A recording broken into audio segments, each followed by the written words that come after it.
Ini bertanya Syahrul Ramadan. Oke, ini ada di chatting ya, ruang chatting. Izin bertanya Pak, bagaimana pendekatan yang dilakukan pekerja sosial industri kepada masyarakat dalam upaya program pemberdayaan seiring dengan pandemi Pak? Nah, ini pertanyaan bagus ya. Jadi begini, bagaimana pendekatan yang dilakukan pekerja sosial di masa pandemi?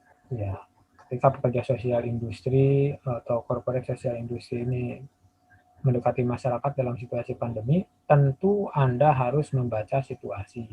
Pekerja sosial harus memahami masalah yang dihadapi oleh masyarakat. Misalnya, di tengah pandemi ini kita tahu banyak orang kehilangan pekerjaan karena mal ditutup, hotel-hotel ditutup, bahkan eh, industri pariwisata yang menyumbang cukup besar ekonomi kadang ditutup, kadang dibuka. Sekarang udah ditutup lagi nih hari ini karena masuk COVID varian dari India yang sangat mengkhawatirkan. Itu kan artinya terdampak tuh. Nah, lalu Anda bertanya, Syahrul Ramadan, bagaimana pendekatan yang dilakukan? Nah, lakukanlah pendekatan dari sisi persoalan yang mereka miliki.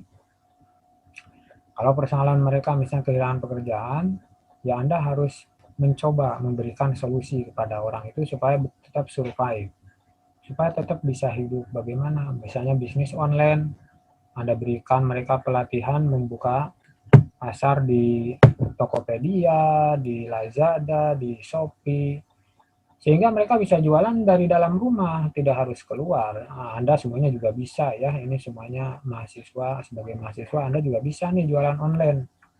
Kalau orang tua Anda terdampak, ya Anda buka aja pasar online. Dari mana Anda ngambil barang? Banyak sekali ya. Anda bisa akses para supplier juga melalui internet juga ya. Sekarang ini kan musim begitu. Apalagi ini Gojek dengan Tokopedia bersatu padu dengan nama GoTo. Wah, ini mantap ini ya. Nah, lalu Anda berikan pelatihan itu kepada masyarakat dengan dana yang ada dari CSR perusahaan sehingga masyarakat menjadi terbantu ilmunya. Nah, kira-kira itu contoh kecilnya ya, tentu banyak yang lain. Kira-kira itu Syahrul Ramadan. Gimana bisa dipahami Syahrul Ramadan? Oh, oke, oke, bisa ya. Jadi Pak Rizal ini bertanya, izin bertanya Pak, untuk pelayanan dari Peksos Industri, jika dilihat dari suatu pemberdayaan masyarakat, baik fokus pendidikan, ekonomi, sosial budaya, sarana prasarana, apakah target masyarakatnya itu harus berdekatan dengan suatu sektor industri atau bagaimana proses mencari target? Oke, jadi begini, eh, siapa? Pak Rizal ya dan Anda semua. Di dalam sebuah industri itu ada yang disebut dengan target layanan. Nah, target layanan itu nanti Fahrizal tentukan, dan biasanya kalau Anda tidak menentukan, perusahaan sudah menentukan sendiri target layanannya. Tentu yang paling utama target layanan itu adalah masyarakat yang terdampak oleh keberadaan industri itu. Artinya masyarakat di sekitar lokasi industri. Jadi pertanyaan Pak Rizal ini, apakah bisa di luar memberdayakan masyarakat di luar industri? Jawabannya sangat bisa. Dan banyak perusahaan yang melakukan itu ya. Kenapa? Ya, karena yang namanya tanggung jawab perusahaan, tanggung jawab sosial, itu kan sosial itu luas. Di lingkup negara Indonesia ini permasalahan sosial banyak sekali. Tetapi yang harus diprioritaskan memang masyarakat yang ada di sekitar keberadaan industri. Jadi gitu Pak Rizal ya. Itu apa programnya? Ya bisa program apapun yang tadi. Bisa pendidikan. Misalnya industrinya berada di Jogja nih. Tapi dia memiliki program di Kebumen, tidak masalah kalau itu kebijakan perusahaan. Jadi Pak Rizal berangkatlah ke Kebumen sebagai orang perusahaan, lakukan pemberdayaan masyarakat di sana atas nama CSR perusahaan tempat Anda bekerja. Gitu Pak Rizal, ya. Proses mencari target itu sebenarnya mudah. Jadi Anda kalau ada masalah, di suatu tempat, Anda bisa lakukan program di situ dengan persetujuan perusahaan Anda. Atau perusahaan sudah tadi itu menentukan target sebelumnya. Pak Rijal, tolong ini perusahaan kita ini ingin memiliki program di misalnya Cilacap.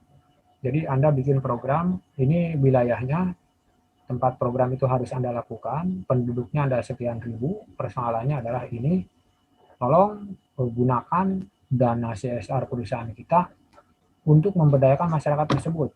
Programnya apa? Silakan Anda rancang sendiri sesuai kebutuhan masyarakat. Nah, Anda Pak Rijal sebagai pekerja sosialnya harus paham kebutuhan masyarakat setempat itu apa. Itulah yang disebut dengan asesmen.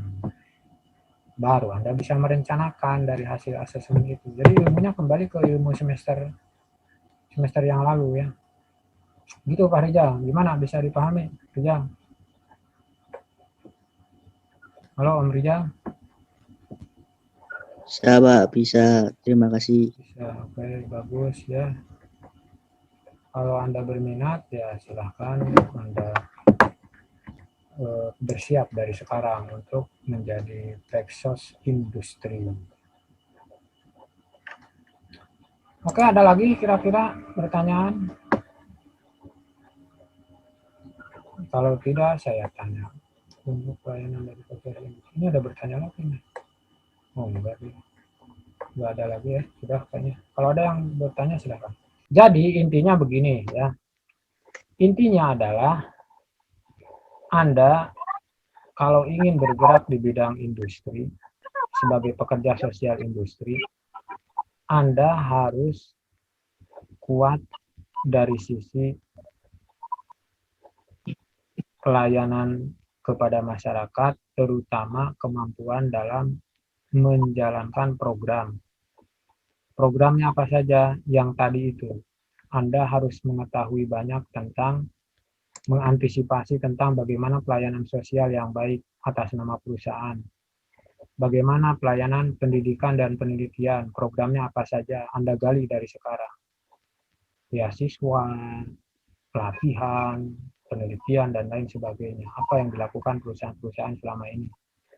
Kemudian di bidang kesehatan, apa yang mereka lakukan, program apa saja, Anda dalami dari sekarang. Program kesehatan yang dilakukan oleh perusahaan A, B, C, D. Kita akan simpulkan bahwa untuk dunia industri, seorang pekerja sosial ini harus memiliki kemampuan yang memadai di bidang manajemen. Ya. Terutama Anda nanti akan berkaitan, akan berkomunikasi langsung dengan manajemen perusahaan. Dan Anda menjadi bagian dari itu. Kira-kira itu, ya mudah-mudahan bisa bertemu lagi minggu depan dalam keadaan semuanya dalam keadaan sehat walafiat. Mari kita mengucapkan tutup dengan mengucapkan hamdalah bersama-sama. Alhamdulillahirobbilalamin. Assalamualaikum warahmatullahi wabarakatuh. Waalaikumsalam warahmatullahi wabarakatuh. Waalaikumsalam.